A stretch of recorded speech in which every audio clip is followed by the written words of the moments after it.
It feels different. Es que es distinto. No importa si estás en Saturno o en la Tierra. Al final se necesita una buena charla con un amigo, especialmente if he happens to be an expert. Quien la apueste, at the end, it's all you can do.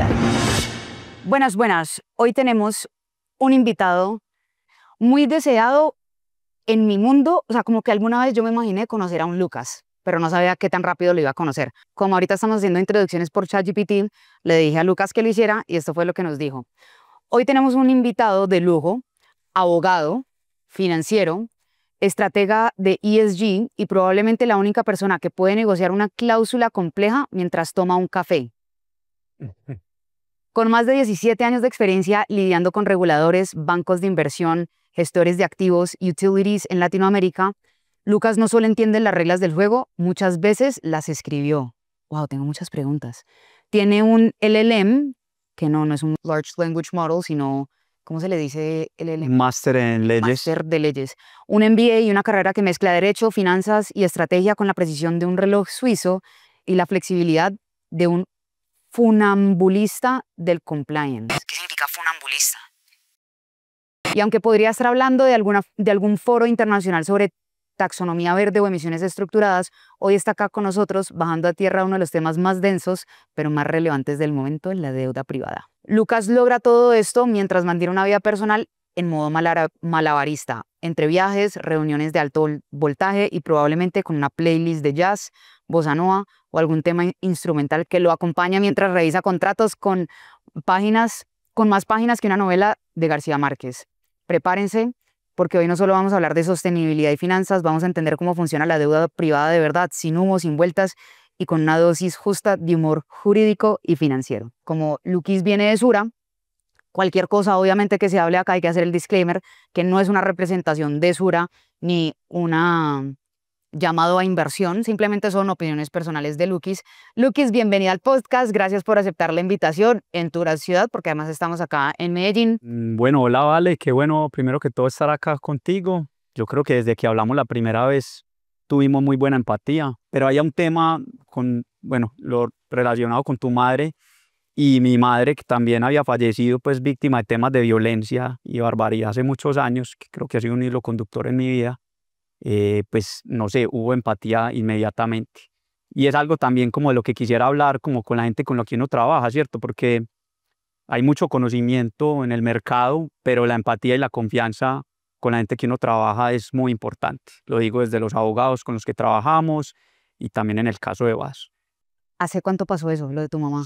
Esta ciudad fue muy violenta en los años 90 por Pablo Escobar y un CAI de la policía. Íbamos pasando a comer pizza en semana, mi papá, mi mamá y mi hermana, y una bomba en el calle estalló cuando el carro justo iba pasando. Después de eso, mi mamá estuvo en coma un mes y luego la recuperación fue muy larga y bueno, sí, después se logró recuperar, nunca fue la misma y años después se murió. Entonces, bueno, son esas cosas que nos marcan en la vida y que tienen mucho que ver en lo que yo soy. Básicamente era un chico de 11, 12 años en ese momento. Mi mamá es muy importante porque mi mamá era psicóloga y enfermera y yo en algún momento quise ser o psicólogo o abogado, digamos, ese era mis caminos y terminé siendo abogado y digamos que siempre las mujeres con las que me he relacionado trato de que sean mujeres inteligentes y trabajadoras porque pues eso fue finalmente lo que vi en la casa.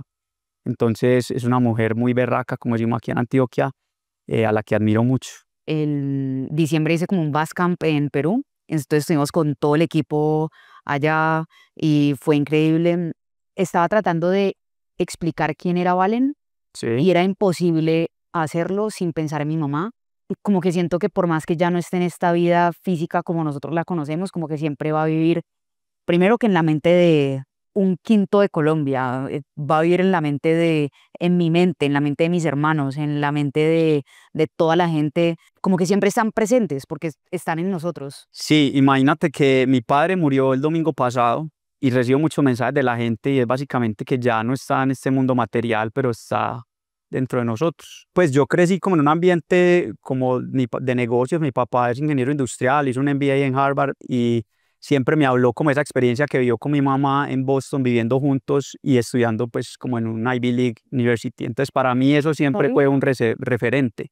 ¿cierto? Irme a estudiar por fuera y me costó, o sea, me costó trabajo, pues tanto en lo económico en ese momento y eso también marcó la vida mía. Entonces ahí a estudiar por fuera, que mi papá me dejó, que yo creo que es un legado importante porque el mundo es muy grande, ¿cierto? ¿Y a Digamos dónde tú fuiste que a eres muy estudiar? internacional, yo estudié estudiando en Chicago y fue una experiencia maravillosa. Como buen paisa, creemos que Medellín es lo máximo, que Medellín es lo máximo, Y- pues, o sea, y es lo máximo, pero el mundo es muy grande y tiene muchas cosas y conoces muchas personas y demás.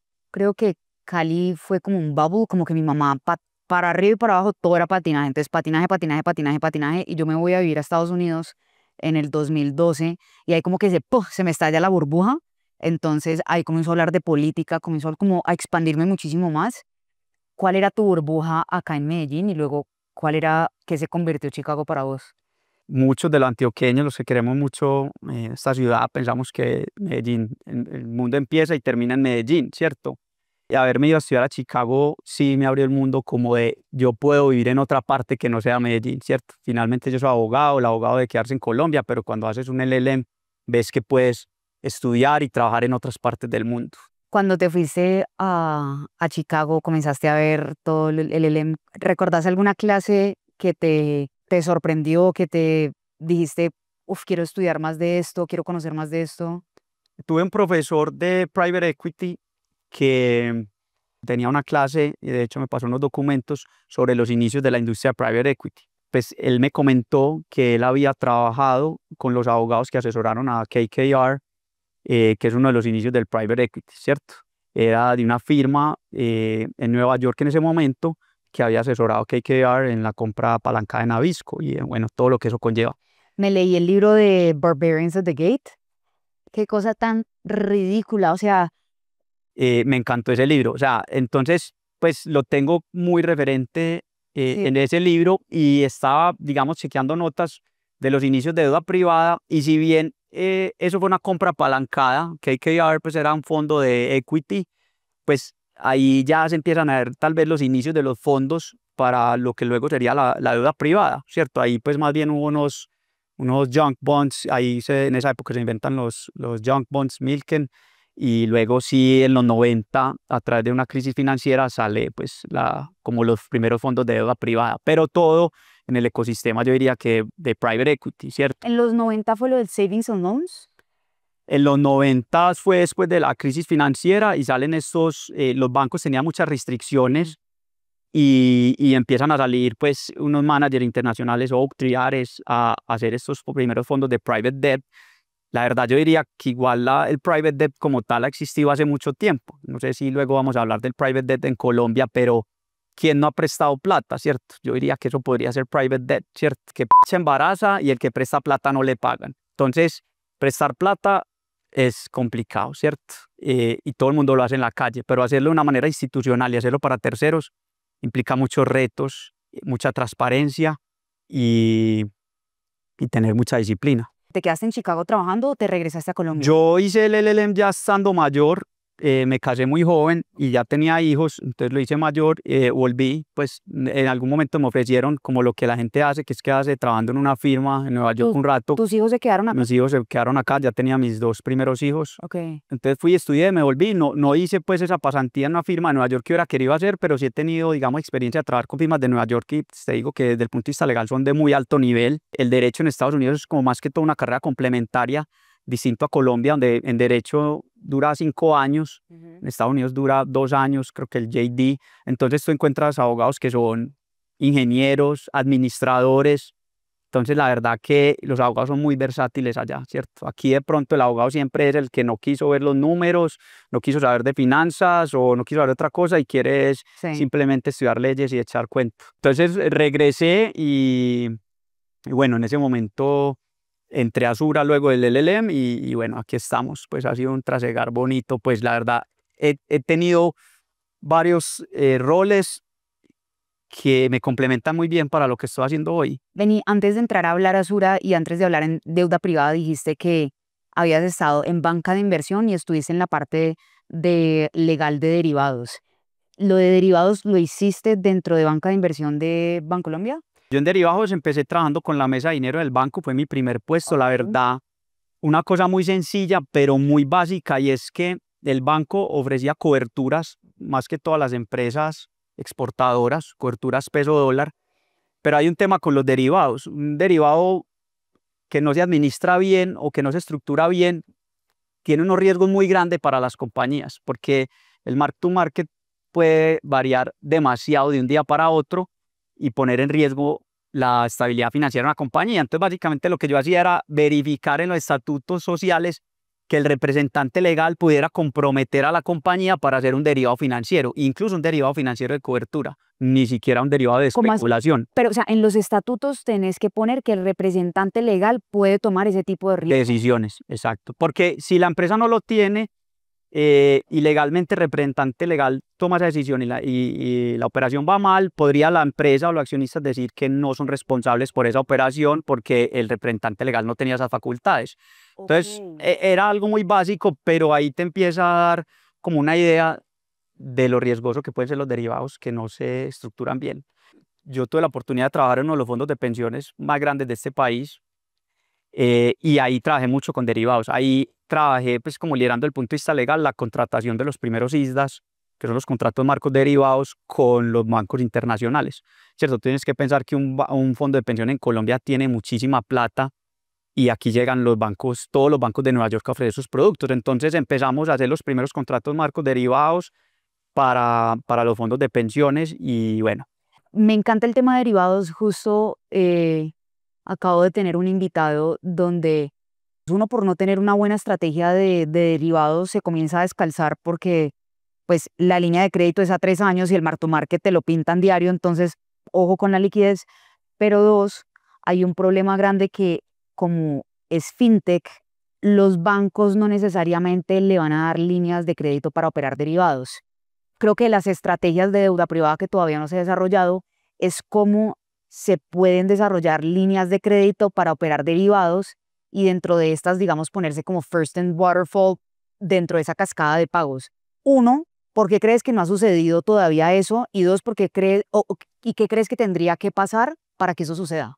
El tema de los derivados pues, puede ser riesgoso si no está bien administrado. Incluso a los fondos de pensiones les obligaban a poner una garantía en plata para el movimiento del mark to market, que diariamente la tendrías que complementar o no dependiendo de tu exposición al activo subyacente. Entonces, o sea, incluso los fondos de pensiones. Los fondos de pensiones tienen, sí, pues con un JP Morgan, tienen que poner un cash collateral y bueno, eso es un tema regulatorio y demás, eso lo trabajamos mucho porque pues hay derivados básicos, hay derivados financieros estandarizados y hay pues digamos hechos a la medida, que son los que se hacen con los ISDAs. Y los hechos a la medida pues te requieren muchas veces tener ese colateral, que puede ser en títulos de renta fija o en cash collateral. Y eso te lo implican como un llamado al margen de ir complementando con el mark to market. Entonces, son cosas muy sofisticadas para exposiciones hechas a la medida. Entonces, yo creo que, pues, y no hemos entrado a hablar de deuda privada, pero eso es muy sofisticado, sobre todo para un mercado como Colombia. Que este episodio lo va a escuchar 2 personas y lo va a entender una. Vení, ¿qué sería, por ejemplo, un derivado hecho a la medida para, por ejemplo, un fondo de pensiones acá? No, o sea, tú sabes que hay derivados de inversión y derivados de cobertura. Sí. Podría ser un derivado de cobertura de alguna inversión que tenga en dólares para, digamos, hacer una cobertura en el tiempo de la rentabilidad en pesos. Listo. O podría dar un derivado de inversión con una apuesta que haga eso. Si mal no recuerdo, pues yo creería que de pronto el fondo mayor riesgo tal vez podría ser un derivado de inversión, pero yo creo que incluso ningún fondo de pensiones podría ser un derivado de inversión. Sí, tú tienes el concepto de derivado de inversión y derivado de cobertura. Tú tienes simplemente cubriendo una exposición, pero un derivado de inversión es simplemente una apuesta al clima, una apuesta o sea, es una lotería, ¿cierto? Yo creo que ningún fondo de pensiones puede ser un derivado de inversión. Entonces, digamos, iban y decían, oiga, yo quiero que usted me haga un swap o un forward o bueno, no sé. Más que todo swaps y forward de tasas de interés o de currency, pues básicamente. ¿Cómo era la operación para pasar el colateral? Pues me imagino que los fondos de pensiones de Colombia incluso tienen muchas inversiones por fuera, entonces como que hay un custodio entonces en Estados Unidos a los cuales ellos llamaban. Los fondos de pensiones tienen custodia, mark to market. Estás haciendo recordar la película de hace un buen tiempo. Lo que sí podían hacer era cash collateral, pero si no estoy mal, lo que tratamos fue que fueran títulos, porque los fondos de pensión están muy invertidos en títulos de renta fija y le queda mejor que poner cash, poner unos títulos de renta fija. Pero el mark to market de JP Morgan te lo hace diario, pues en una mesa de dinero, te dice, vas ganando, vas perdiendo, ponme, libérame. Entonces, pues una cuenta con un custodio como el Boni en Nueva York, o sea, eso no tiene problema, eso ya funciona hace tiempo. Y eso que te estaba hablando, eso pudo haber sido hace más de 10 años que yo trabajé en eso. O sea, fueron los primeros ISDAs que se hicieron desde Colombia. Incluso me atrevo a decir que de ahí salió el conocimiento de ese fondo de pensiones de colombiano en Sura para la región. O sea, México no tenía, digamos, ISDAs por pues, temas regulatorios, y en Chile, entonces ahí se hizo como un centro de estudios a nivel regional de Sura del conocimiento que se generó en ese fondo de pensiones para la región. Esos fondos de pensiones tienen mucho dinero, como te decía, visitan todos los managers, visitan los managers de California, tú los conoces más, los de Venture, mencióname los que hay que hacer fila para entrar, ellos ya tienen ticket y van entrando. Entonces, cuando evaluamos a la industria en Colombia, se vuelve muy difícil ofrecer un producto atractivo para un fondo de pensión con los retornos que dan los que verdaderamente saben y se inventaron esto. Hace un momento estábamos hablando de KKR, pues los fondos de pensiones probablemente están invertidos o han tenido acceso o invertirán en algún momento en los fondos de KKR, ¿cierto? Y que son gigantes. ¿Quiénes son como los fondos de capital privados más grandes hoy de Colombia y quizás, no sé si fueron los que también iniciaron? Esos fondos iniciaron hace por ahí más de 10 años. Okay. Puede que el unwinding de esos fondos se esté haciendo hace por ahí 2 o 3 años, están cerrando. Pero el tema que hemos hablado mucho y lo hablamos incluso en las oportunidades que tuve de participar en el gremio de Colcapital es que la liquidez para comprarle la inversión a un fondo, para poder liquidar la inversión para los inversionistas en Colombia es muy difícil. Pues el mercado de capitales es muy incipiente y el mundo del M&A pues también lo es. Entonces eso hace que el buyout pues, y el equity sea muy difícil. Ahora de pronto Venture Capital se han ido moviendo mucho, hay impacto, hay demás, pero por eso es que yo veo que la deuda privada sí es un activo muy bueno, va muy bien y ahí sí no dependes, ahí es un crédito a un plazo que te terminan de pagar, si tiene dificultades se puede ir a un plazo mayor que el fondo, pero tú lo puedes recoger, liquidar, eso tiene más mercado que de pronto las acciones de una compañía. Claro, ¿cómo funciona el private equity internacional? Normalmente compran una compañía, la listan en bolsa y así hacen la salida. En Colombia, o sea, simplemente tenemos acciones de muy pocas compañías. Sura Investments se ha apalancado mucho en el conocimiento del mundo mandatorio, los fondos de pensiones, ¿cierto? Tú sabes que mundo mandatorio significa los fondos de pensiones, que también es fund management, pero por obligación, pues por lo que te descuentan como empleado de nómina y va al fondo de pensiones. Sí. Entonces esa plata se recoge en los fondos de pensiones, en lo cual Sura tiene fondos de pensiones a nivel regional. Eso es lo que llamamos el mandatorio y ya lo otro lo llamamos pues el asset management para el mundo retail o wealth management o voluntarias, que ya es que la gente decide invertir con este gestor. O sea, como que crees que se complementa muy bien lo que es mandatorio con el otro, que hace que Sura sea increíble. El mundo mandatorio es gigante, Sura pues pasa los 100 billones de dólares, 160 billones de dólares, o sea, es como el asset manager con el mundo mandatorio más grande a nivel latinoamericano, ¿cierto? Pues, o digo pues Alianza del Pacífico, excluyendo Brasil, que son unos montos importantes. Y como te decía, los fondos de pensiones pues son inversionistas profesionales y tienen acceso a inversiones en los gestores más sofisticados a nivel mundial. Entonces hay un conocimiento importante y a partir de eso pues se crea este negocio de investment management, que es un gestor latinoamericano para, digamos, no competirle, digamos, a los gestores de Nueva York, pero sí para crear una industria a nivel Latinoamérica, sí. ¿cierto? Con un manager que tiene conocimiento territorial, ¿cierto? Una cosa es un gestor que está en Nueva York, que viene a invertir en Colombia, otra cosa es un gestor en Colombia, ¿cierto? Sí, sí. Entonces hay unas buenas prácticas que se toman de ahí.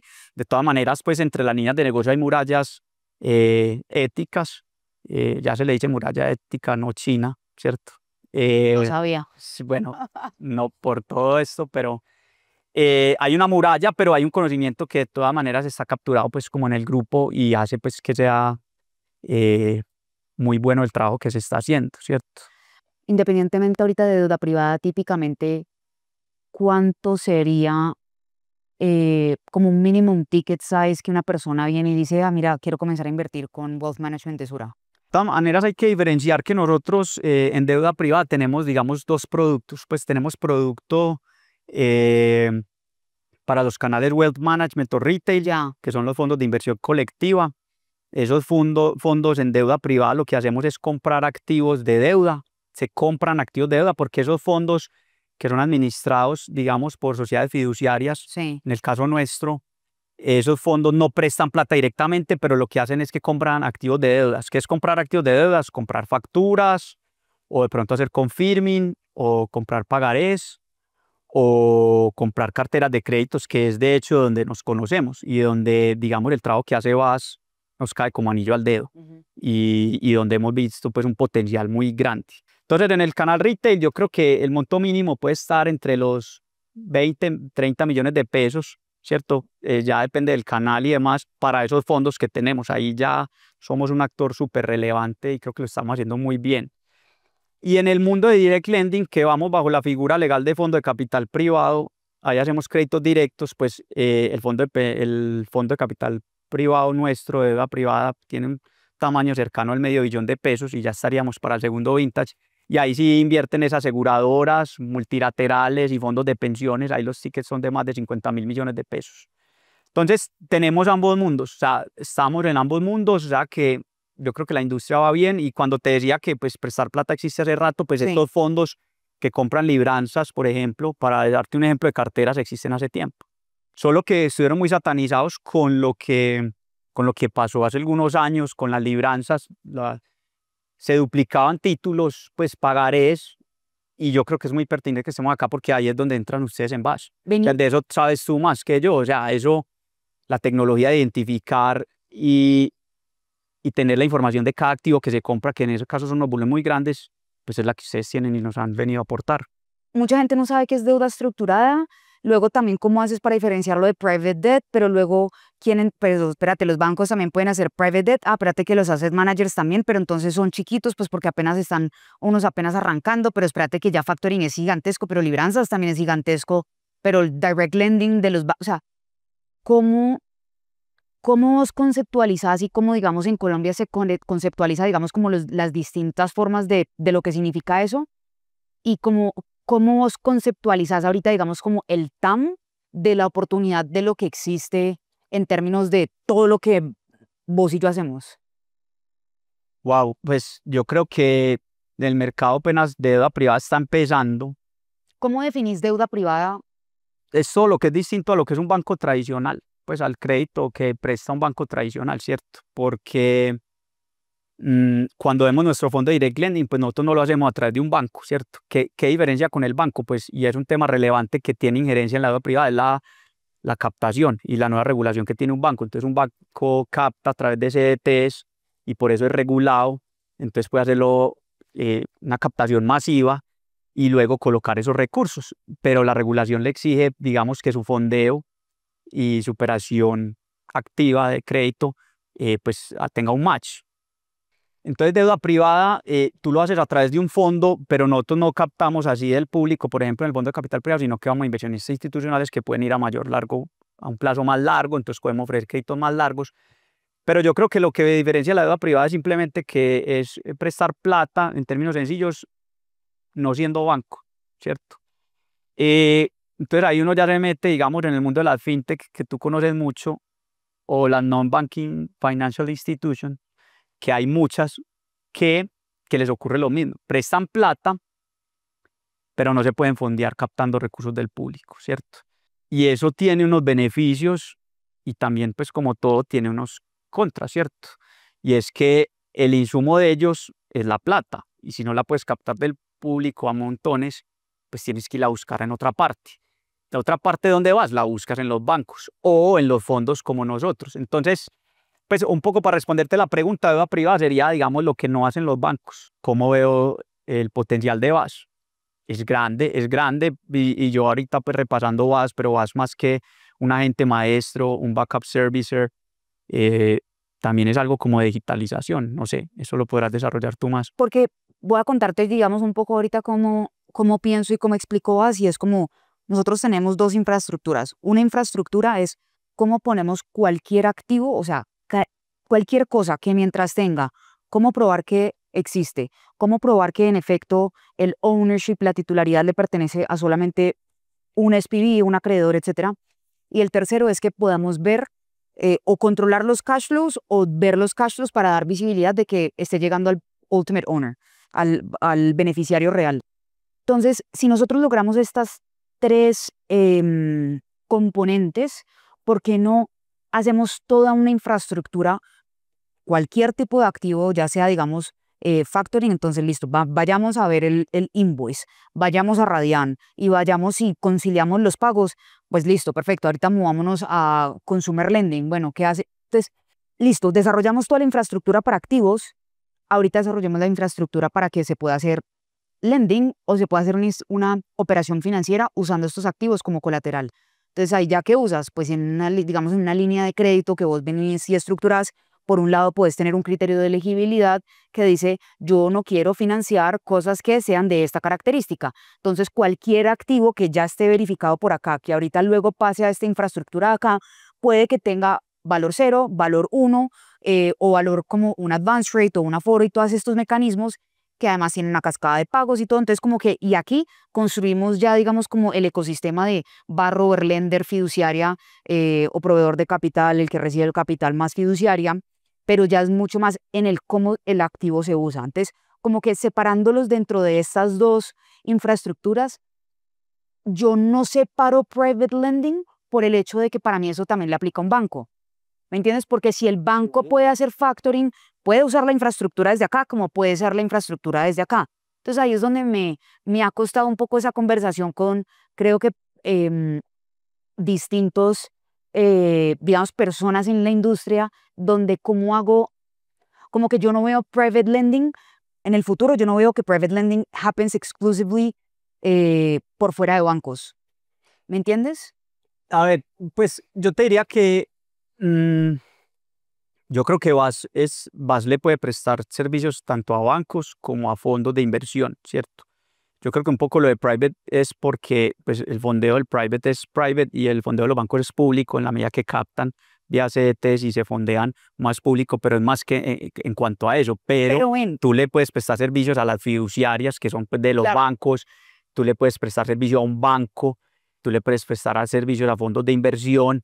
Lo que pasa es que, pues, y de pronto si me voy yendo a un tema importante, es, yo creo que lo que hace VAS, tú lo explicaste muy bien, y es, sobre todo para el caso nuestro en los fondos de inversión, y yo creo que para cualquiera, es saber que el colateral existe y cómo está funcionando. Entonces, el colateral aplica para cualquiera que preste plata. O sea, lo de private es de pronto por lo que te decía, el fondeo público-privado, pero más no como la operación de lending. Pero, o sea, bases para el lending y para cualquier cosa que necesites poner un colateral. Hablábamos, exactamente. No sé si tú estabas en la conversación que hablamos con Patricia de pronto, de, hey, Lucas, hablemos porque quiero ver cómo un ganadero, pues, o una lechería tiene unas vacas que son unos activos que tienen un valor y pueden servir como colateral para fondearse más barato. Si no pienso, bueno, vas, ya mira un crédito de nómina, mira un crédito de consumo, mira el crédito como el colateral, ¿cierto? No el crédito como la deuda, sino como el subyacente, el colateral. Pues puede mirar la vaca como un colateral. Entonces, de pronto, todo este tema de digitalización y tecnología va a facilitar, y hay muchas áreas donde puede entrar. Entonces, la vaca está viva, se vendió, no se vendió, entró el flujo. Eso da tranquilidad, porque ¿qué ha pasado antes? Hombre, hubo aquí problemas con fondos de inversión. No hemos hablado de la responsabilidad que hay de administrar recursos de terceros, donde se recogía una plata para invertir en unas vacas, pero las vacas no existieron. Pues pucha, eso se pudo haber evitado con una empresa como VAS, que ya existe, y detrás de medios tecnológicos, no sé. Voy a decir algo, le pones algo a la vaca, un chip, con el tiempo, y es un activo que le libera recursos a la compañía, a los ganaderos, a la agricultura. Eso, y eso traslada a otras esferas. Yo creo que eso es un punto 2 de...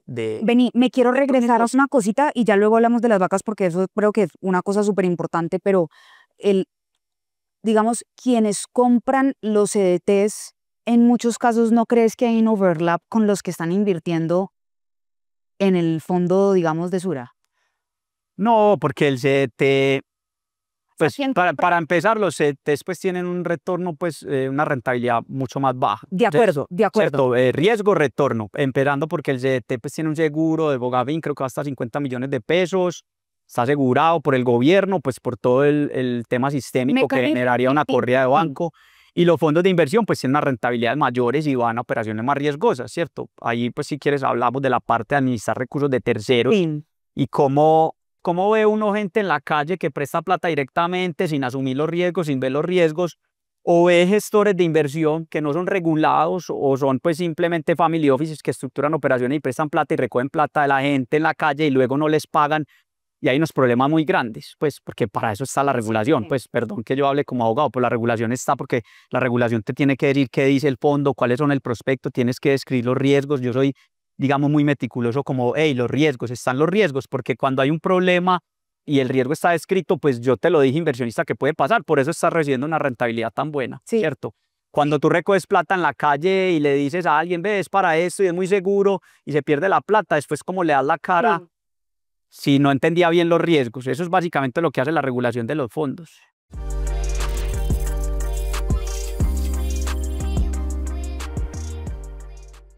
Una de las personas que yo más admiro y creo que en visión de lo que quiero hacer es Mark Rowan de Apollo. Voy a contarte un quote de él y luego me dices qué piensas. Todo en el balance de un banco es crédito privado. Todo. Una hipoteca es crédito privado. Un préstamo a una empresa es crédito privado. Señala que los medios han interpretado el término crédito privado de manera muy específica, asociándolo principalmente con préstamos apalancados y adquisiciones que representan una pequeña parte del mercado. Para ilustrar, él dice que 1.5 billones de un total de 42 billones corresponden a los préstamos apalancados, mientras que la gran mayoría del crédito privado es de gran inversión. Perdón, ahí es que eso digamos que es en español. En inglés es 1.5 trillion, de 42 trillion es levered lending. Y dice, todo lo que está en el balance sheet de un banco es crédito privado. ¿Se entiende el por qué comienza como a difusión? Sí, no. O sea, yo creo que ahí pues hay dudas de a dónde va a llegar esto que ha crecido tanto, ¿cierto? Como la financiación de las empresas e incluso las personas naturales a través de empresas, orinadores que no son bancos como tal. Pero yo creo, y es algo de lo que siempre hablamos o siempre nos preguntan, que por ejemplo en el mundo de los fondos de inversión o las financieras no bancarias, en algunos casos pueden competirle al banco, pero en general es un complemento, ¿cierto? Finalmente eso le da mayor profundidad al mercado o hay mayor circulación de dinero en la economía como tal. Por ejemplo, si un banco a una empresa, como en el caso nuestro, una empresa que vende entre 50.000 y 100.000 millones de pesos en Colombia, ¿cierto? Va a un banco, es posible que uno de los bancos que conocemos le dé un crédito en ese tamaño de empresa a 3 años, a 2 años, a 3 años, ¿cierto? Un crédito a 2 o 3 años para un buen financiero y una buena estrategia de una compañía, pues no es un crédito a muy largo plazo para desarrollar un proyecto de pronto muy ambicioso, claro, ¿cierto? O sea, que entonces, dale. ¿Qué podría, digamos, como desarrollar alguien yendo a una banca hoy? Imaginemos el mundo de hoy. O sea, yo hoy facturo X, yo voy a un banco, ¿qué tipo de cosas o para qué podría, digamos, usar ese préstamo? Versus si voy a un Sura, ¿qué podría ahorita ser diferente? Claro, entonces lo que te decía, entonces ese tamaño de empresa probablemente tenga ya relación con todos los bancos porque es un tamaño considerable, con créditos muy de corto plazo, de pronto más de capital de trabajo a 3 años, porque el banco, claro, conoce la empresa, porque el banco tiene la cuenta de ahorros, tiene la comisionista de bolsa, tiene la fiduciaria, conoce muy bien la empresa, pero el banco a ser tan grande y tener un balance tan grande, pues no tiene de pronto ya el equipo tan especializado para dedicársele y hacerle unas proyecciones para prestarle a más largo plazo, sumado al hecho de que el fondeo del banco de pronto no lo deja, digamos, alocar unos recursos para un crédito tan largo plazo. Entonces ahí es donde entramos nosotros, y nosotros no entramos a sacar al banco en el crédito de 3 años, sino que entramos a complementar la deuda de la empresa, ¿cierto?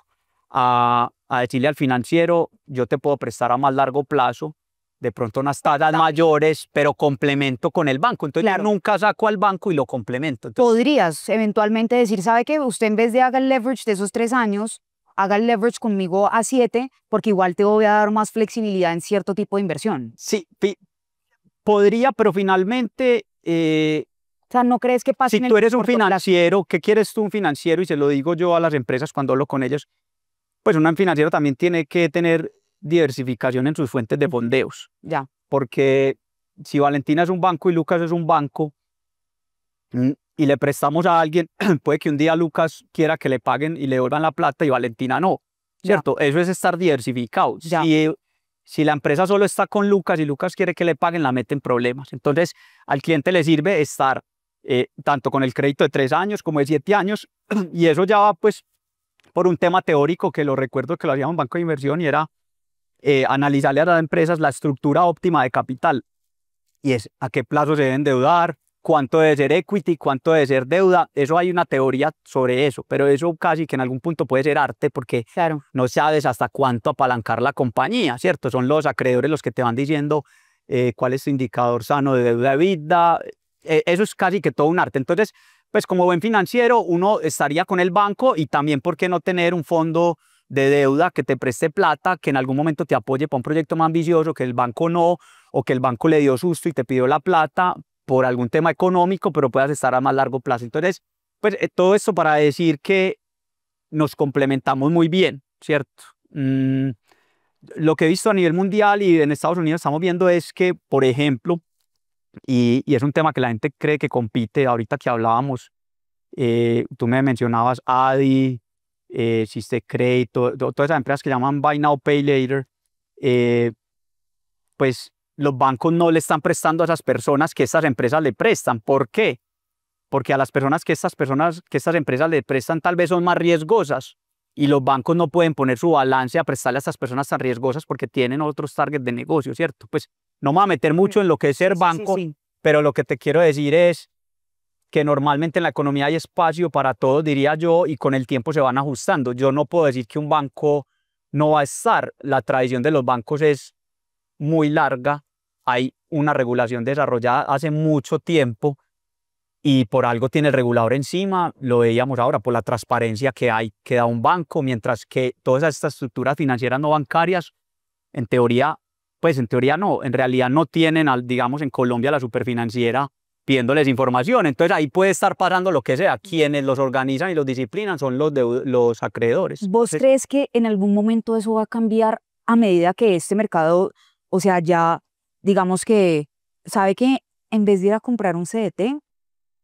Sura, venga, yo quiero mis 100 millones de pesos, querer invertirlos con ustedes, y que eventualmente los reguladores comiencen a ponerlos acá? ¿O crees que se va a quedar dentro de lo privado mucho como ese, no sé, como ese régimen de... Yo creo que siempre va a existir como esto que llaman private debt, o el mundo privado, cuando hablábamos de qué es los mercados públicos versus lo privado. O sea, private equity básicamente es private equity porque si uno se va a que en Estados Unidos se desarrolló más el mercado de capitales, tú sabes que en Estados Unidos los mercados de capitales son muy importantes. Allá cada rato hay IPOs, todo el mundo ahorraba en acciones, ahorran acciones, están las bolsas más importantes, mientras que el mercado europeo siempre ha sido un mercado más de lending, de bancos, no de bolsa de valores, ¿cierto? ¿Querés escuchar? ¿Tú sabes esa diferenciación? Pero ¿querés escuchar algo interesante? ¿Vos sabes qué significa covered bonds? Covered Eso bond. lo aprendí hace 2 semanas. Vale.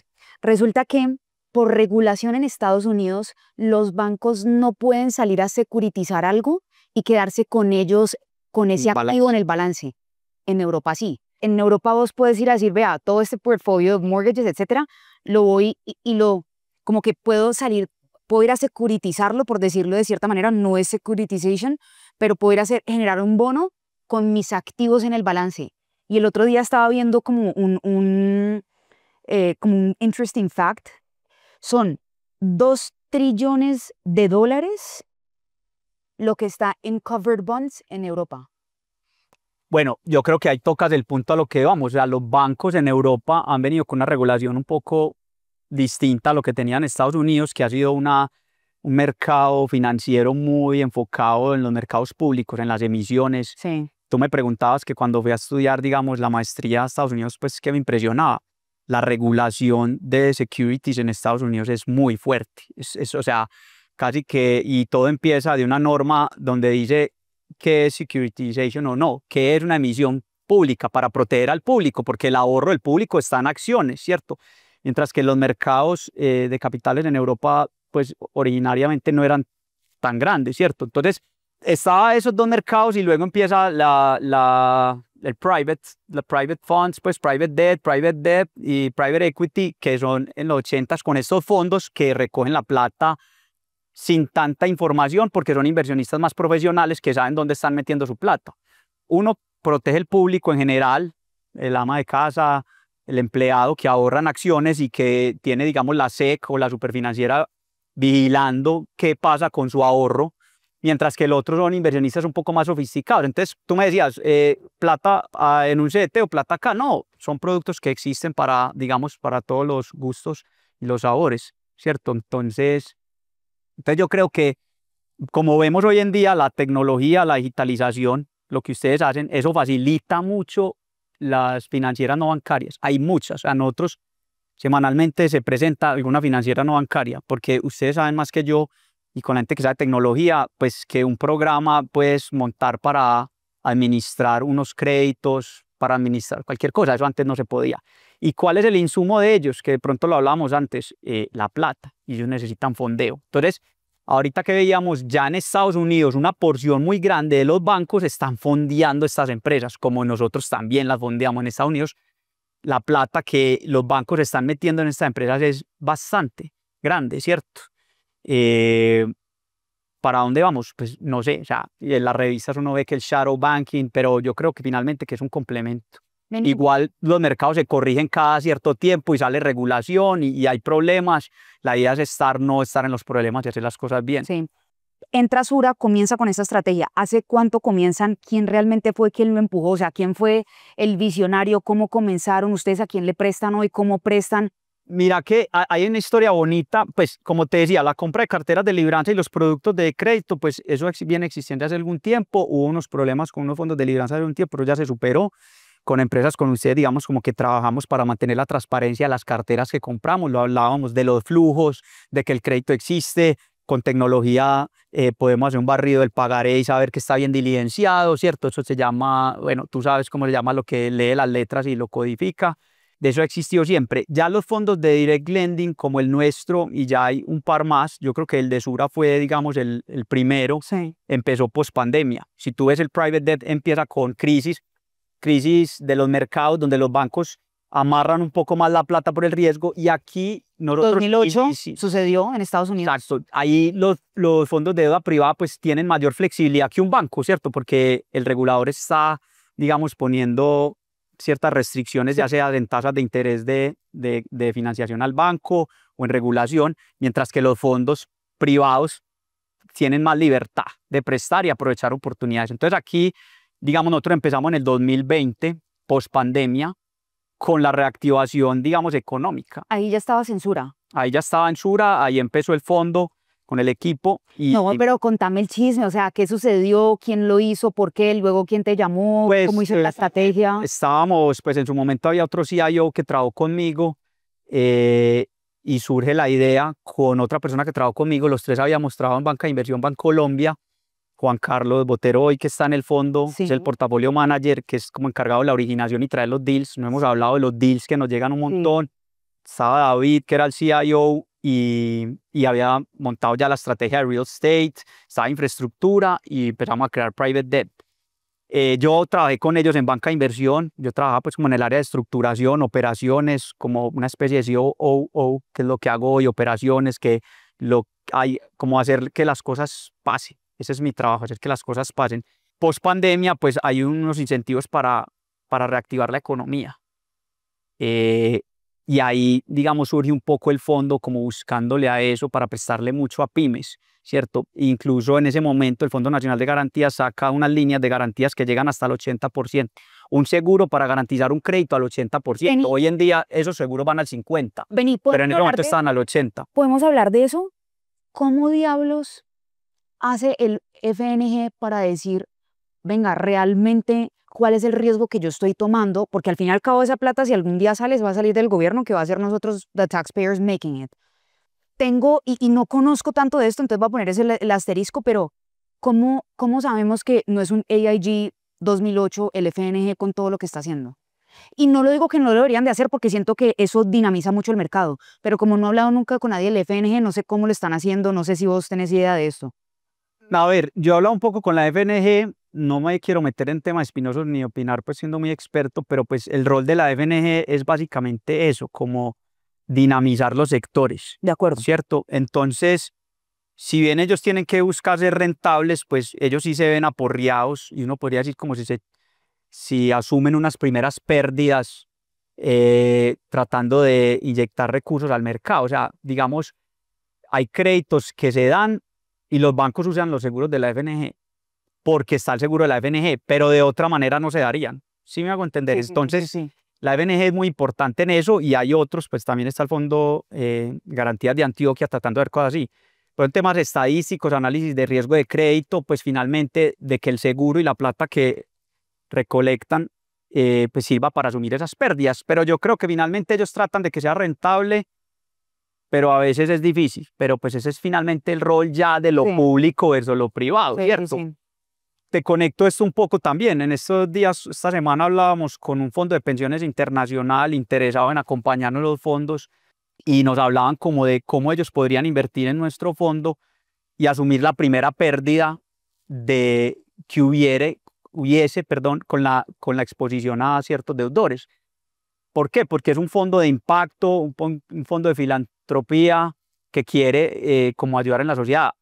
Eso funciona y eso puede ser incluso rentable. Claro. O sea, yo creo que tú has tenido conversaciones en este podcast con otros managers que yo tenía conversaciones y me sorprende y que están domiciliados en Luxemburgo, que dicho sea de paso tiene una regulación muy sofisticada en cuanto a temas de ESG. Yo creo que más que Europa, más que Estados Unidos hoy en día, que se está volcando para el otro lado, donde pues se cuidan mucho el greenwashing y demás, y me decía, nosotros tenemos un fondo, invertimos en financieras no bancarias y damos retorno y apoyamos, digamos, los temas de la sociedad, de que haya recursos, ¿cierto? Nosotros cuando hablábamos con esos inversionistas internacionales en otro momento les decíamos, no, shark loan, ¿sabes qué es un shark loan? O sea, el gota a gota de la calle, o sea, entonces, claro, las tasas son muy altas, pero no le decía, eso tiene impacto, esto es filantrópico porque si bien la tasa de usura es alta, pues no te imaginas lo que cuesta un gota a gota, lo que llaman ellos un shark loan. O sea, ese término me encanta para decir que prestar plata que se ve mal.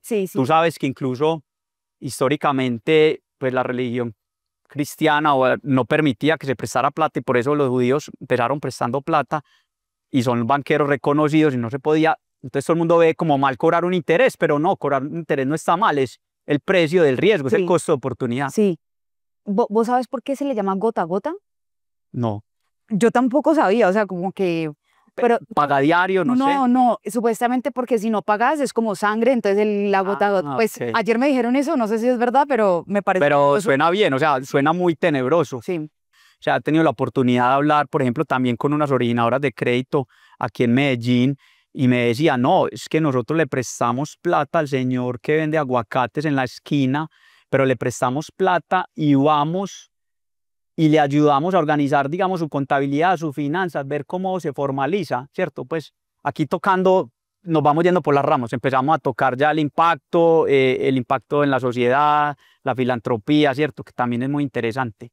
Y me parecía muy bonito, y nos decía, qué bueno poder fondear esto. Y después llega un fondo internacional y nos dice, yo quiero asumir la primera pérdida y es prestarle a ese señor que de pronto por alguna dificultad no logra pagar, pues eso tiene un costo y ellos pueden asumirlo eso, tener un impacto, pero a su vez prestarle a otros y eso tiene que tener una tasa de interés que tal vez cubra esa pérdida y haya finalmente algo de retorno. Entonces, todo es movilización de recursos y de nuevo, volviendo al tema de BAS, pues ¿dónde está BAS? BAS está ahí cuidándonos del colateral, cuidándonos la garantía, con la tecnología y demás, porque básicamente nuestro trabajo, digamos, en Sura Investments es, digamos, conseguir los inversionistas y hacer el trabajo de manera muy transparente, revelándole los riesgos de la inversión y buscando la rentabilidad que les hemos prometido. ¿Cómo? Y hay otras empresas como tú que lo que haces que es asegurarnos también que en parte de ese proceso, de esa cadena, pues los colaterales que me entregan estén al día, estén Sí. limpios, estén bien. Entonces, regresémonos a cuando llegan estas tres personas y dicen, listo, venga, armemos eso. ¿Cómo hacen ese investment thesis? ¿Cómo hacen ese investment? ¿Cómo lo bajan? ¿Qué deciden qué hacer? Y luego, ¿cómo ha cambiado eso a través de los últimos 3, 4 años? Bueno, yo creo que eso ha cambiado de manera positiva. Primero porque, digamos, en el caso nuestro ya tenemos como invertido el primer fondo institucionales, de nuevo estamos hablando de direct lending, fondos institucionales, ya vamos llegando al 75%, a la regla del 75%, que es la regla que existe en el mundo de private equity para uno levantar el segundo fondo, y el fondo pues ha tenido una rentabilidad muy buena, ha sido muy exitoso y los inversionistas están contentos. No quiero decir que no hayamos tenido pues problemas, porque como te decía al principio, el que presta a veces no le pagan, ¿cierto? Pues no le pagan y me aseguro de recuperar la plata y demás, pero pues a veces es difícil. Pero ¿cómo es eso? Pues es el tema del levantamiento con institucionales en Colombia es un poco más nuevo de los últimos Sí. años, ¿cierto? Si yo te decía que yo trabajaba en un fondo de pensiones y allá iban todos los gestores internacionales, pues ellos no están acostumbrados a los gestores locales. Claro. Y tú eres un gestor local y vas a un fondo de pensiones, a una aseguradora, pues te están comparando con BlackRock, con JP Morgan, con KKR, que básicamente se inventó eso y estuvo también en las oficinas de ellos, te están comparando con ellos.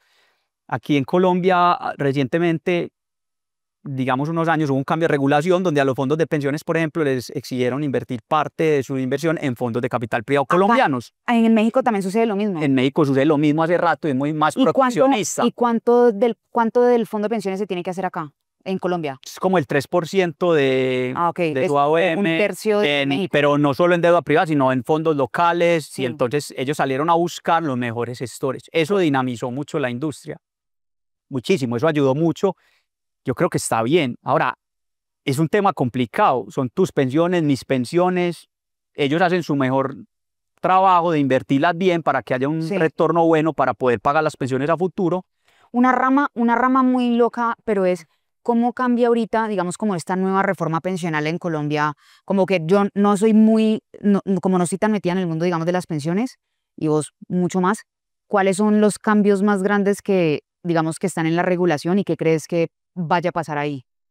Bueno, no, ahí sí son como temas políticos, para no meterme mucho. Yo creo que ahí hay un tema importante y es que pues desde los fondos de pensiones en Colombia privados, voy a hablar de los privados, ya llevan un tiempo importante invirtiendo y tienen un know-how, un conocimiento desarrollado muy bueno para hacer inversiones y tener la rentabilidad que permita pues la tasa de reemplazo de la pensión de la persona. Y no sé en qué vaya a terminar toda la reforma pensional, porque pues eso cuesta, invertir bien cuesta, ¿cierto? Lo que llaman un inversionista profesional pues tiene que saber de inversiones, porque si no sabes pues te venden cualquier cosa o te va mal o no lo sabes gestionar. Y ahora con la reforma pensional pues parte de esos recursos de los privados se van a mover a otras entidades que se están aclarando, pero que capaz no tienen esa experiencia o capaz vuelven y la delegan en estos mismos Sí. gestores, pero bueno, finalmente todo es un tema de comisiones y demás, pero pues no me quiero meter en eso, no sé en qué va a terminar, qué va a pasar con la decisión de la Corte. Hay muchos factores ahí, pero lo que sí te digo es que el conocimiento que tienen estos fondos de pensiones, y lo digo con conocimiento de causa porque participé de un equipo de estos inversionistas profesionales, es muy grande y es muy profesional. Y bueno, cada vez se trata de ser más eficiente con tecnología y demás, como todas las industrias, pero pues sí me preocuparía mucho que se perdiera eso, ¿cierto? Ya le van a entregar entonces los recursos que al Banco de la República, pues el Banco de la República son expertos, son técnicos, pero pues tampoco llegan haciendo esto, ¿a quién se lo van a entregar para que lo haga? Etcétera. Están las arcais. Eso, cuando hablamos del régimen de inversiones, no sé cómo lo irán a modificar en el tiempo. El régimen de inversiones todavía no lo han tocado, pero sí las personas que van a administrar los recursos. Ya, ok, perfecto. Eso ayuda, pero no perdamos de vista que esa plata es sagrada porque son las pensiones de todos. Pero es igual, es como la plata de cualquier tercero. Por eso yo te decía, todo el mundo en la calle presta plata o recoge plata para prestar plata. Ha habido muchos problemas con, pues siempre los hay, los va a haber. Gente que sabe inversiones, le recoge a los amigos, a los conocidos plata, la invierte y después no la devuelve. Pues por eso hay una regulación, por eso hay unos fondos, pues por eso hay unas comisiones, ¿cierto? Por ahí hay unas marcas que lo hacen. Entonces, pues finalmente esperemos a ver en qué termina ese know-how que redunda pues en todas las personas que que tienen una pensión y demás. No sé cómo vaya a resultar. Pero eso dinamizó mucho el sector de deuda privada. Sí. Y los fondos vienen dando y se van a seguir dando independientemente de si esa plata pues la maneje Colpensiones, la maneje la CAI de la Positiva, o sea, todas estas entidades que se siguen dando, eso va a crecer, eso ha encontrado muy buen Hoy en día, espacio. digamos, no sé si puedes hablar de nombres específicos, pero como ustedes dónde invierten, cuáles son las compañías, como cuál es el rango de compañías, cuál es el rango de ticket sizes, como que quien escuche ahorita dice, debería hablarle a Sura o no debería hablarle a Sura. Justo la semana anterior, voy a empezar por ahí, nos aprobaron línea con el Fondo Nacional de Garantías, lo que nos permite hacer créditos directos para pymes. Podremos tener una exposición a pymes, créditos de 1.000, 2.000 millones de pesos. La verdad, por el tamaño del fondo, pues es mucho trabajo, tendremos algo en eso. Pero básicamente nos enfocamos pues, en empresas que tengan ingresos de más de 35.000 millones de pesos al año, de ahí para arriba. Tenemos empresas muy grandes y empresas que están ahí apenas pasando los 35.000 millones de pesos de ingresos al año. Tenemos tickets que van entre 10.000 y 30.000 millones de pesos, te diría yo.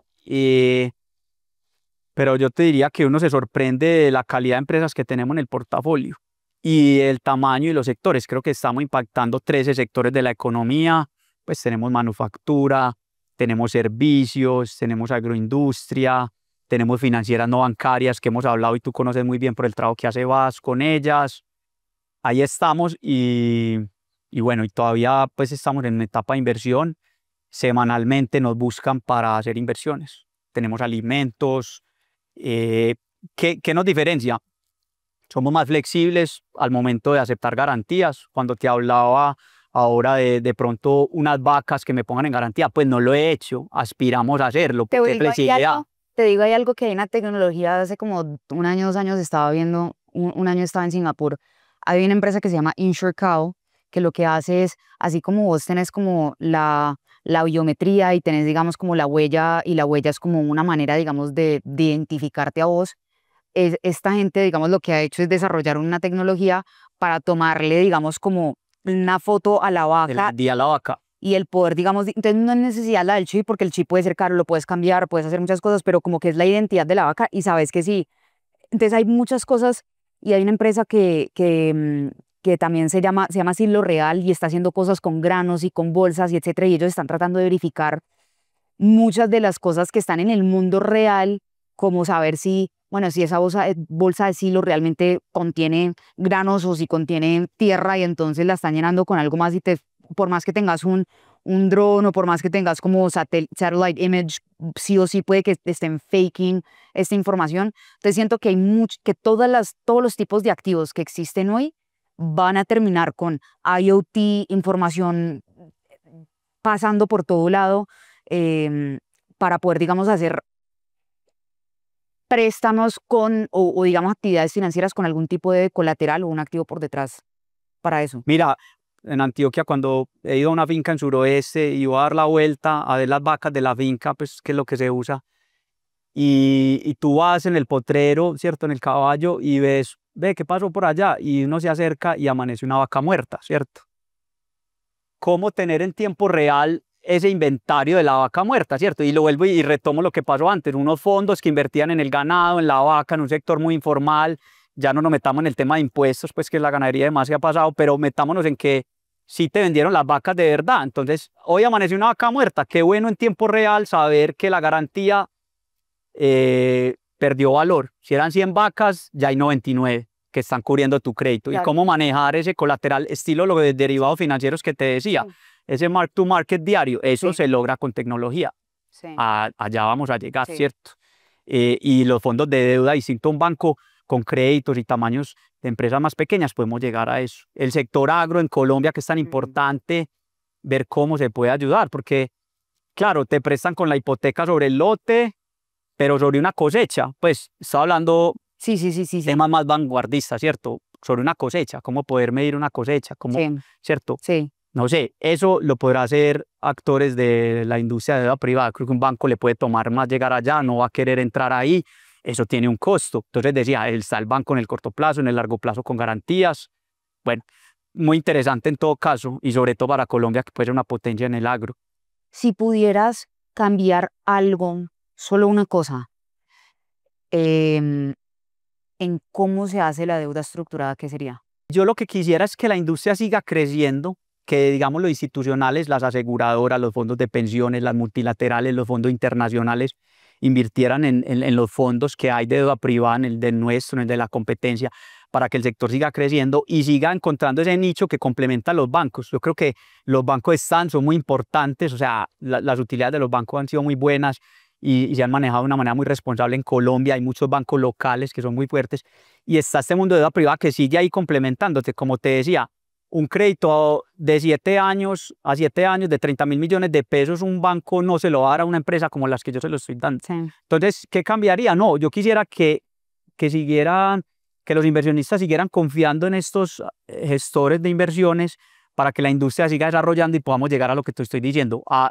decirle a Oaz algún día, bueno, aquí hay una gente que tiene unas fincas con unas vacas, estoy dando un ejemplo, las vacas tienen un valor de tanto unitario, eso le sirve como garantía para un crédito que necesita para comprar otra tierra, otra finca o para comprar más ganado, y que Oaz me diga, creo que te lo puedo monitorear así. Sí. Como Oaz me puede monitorear un crédito de una persona natural en un Buy Now, Pay Later y decirme, pagó, no pagó, el pagaré diligenció, está bien diligenciado, el crédito está bien y cumple con los criterios de legibilidad que estableciste, es decir, que la persona vive en Medellín o en Bucaramanga o en una ciudad principal o no, es una mujer, si quiero que comprar cartera de mujer, que me lo pueda decir de una vaca, pues, incluso con la tecnología que tú decías. Qué bueno llegar a eso. Yo creo que la tecnología nos está facilitando eso. Y como eso, hay muchos activos más que podrán, que de pronto hoy están inmovilizados en balances y no sirven como tal como garantías de crédito y que puede dinamizar el sector. Donde, o sea, lo que es deuda privada, deuda estructurada, o sea, son cosas que toman demasiado tiempo establecer con la fiduciaria, procesos, o sea, todo. Y pues es imposible estar en todo. Y de todos los días. ¿Qué es algo de todas las cosas que vos haces que te gustaría pasar más tiempo y que por falta de tiempo y no puedes hacer? Pues mi rol es más como de operaciones y es de todo lo que acabas de describir. Yo estoy en todo lo que acabas de describir, en la relación con los abogados para la documentación legal, en la relación con la fiduciaria para la fuente de pago, en la estructuración de las garantías. O sea, yo soy el que una vez está aprobado el crédito y se lleva al comité de inversiones, se cierra y se desembolsa la plata. Pero también estoy desde el principio escuchando las empresas, qué cuadra dentro del mandato del fondo. Entonces, finalmente a mí me gusta mucho conocer empresas y modelos de negocio a los que uno puede apoyar y le pueda creer. Y vamos a algo que te decía, pues en el trabajo tuyo y tuyo nos conocemos, pues da confianza. Por ejemplo, en una empresa como ustedes es importante la confianza. Cuando yo trabajo con ciertos abogados, todas las firmas de abogados de Colombia, trabajo con la mayoría pues en este trabajo y en otros que he tenido, pero finalmente importa mucho como el rapport, lo que llaman en francés el rapport, que es como esa confianza, ese relacionamiento y que funcionemos bien como un solo equipo. Entonces, me gusta mucho es conocer los modelos de negocios y las empresas y poderlas ayudar. Yo creo que estamos en un primer vintage y qué bueno sería ver en el segundo fondo, acompañar empresas que acompañamos en el primero, volverlas a acompañar en el segundo, o empresas que ya me ha pasado, que cuando llegaron por límites del reglamento decían, son empresas que llevan más de 3 años, ¿cierto? Tienes que tener en cuenta que el fondo y los fondos de deuda privada en Colombia, los primeros institutos son corporativos. Corporativos son empresas ya establecidas, entonces me llegan muchas fintech con mucho futuro que están llegando al ingreso, no las puedo apoyar, pero a los 2 o 3 años, que es lo que exige el reglamento, vuelven y me llegan y me parece súper bonito como decirle, hey, hoy no te puedo apoyar, pero para más adelante sí. Tienes que tener en cuenta que deuda no es equity, pero igual estás súper metido en la empresa y estás súper jugado a que la empresa le vaya bien. Entonces, qué bonito apoyar a que les vaya bien. O sea, ¿te gustaría como spend more time o más que spend more time, pasar mucho más tiempo conociendo más empresas, ver a quién prestarle, cómo funcionan los modelos de negocio, meterse en los estados financieros, cómo ayudar, etcétera? Eso me gusta. Me gustaría más ayudar y apoyar negocios que tengan bastante impacto. Miluki, gracias por venir, gracias por muchas gracias a usted. Tener discusiones muy interesantes que luego en 5 años vamos a regresar y vamos a decir, ¿cómo nos imaginábamos el mundo de deuda privada o el mundo de deuda? ¿Te imaginas lo de las vacas, lo de la agroindustria? O sea, las vacas, imaginémoslo eso. La parte de agro, o sea, en los próximos 12 meses va a suceder. Debemos hacerlo. Yo creo que yo cuento con ustedes para eso y lo que estamos haciendo para que nos vaya bien a todos. Y que ojalá pueda construir un sistema mucho más transparente mucho más eficiente.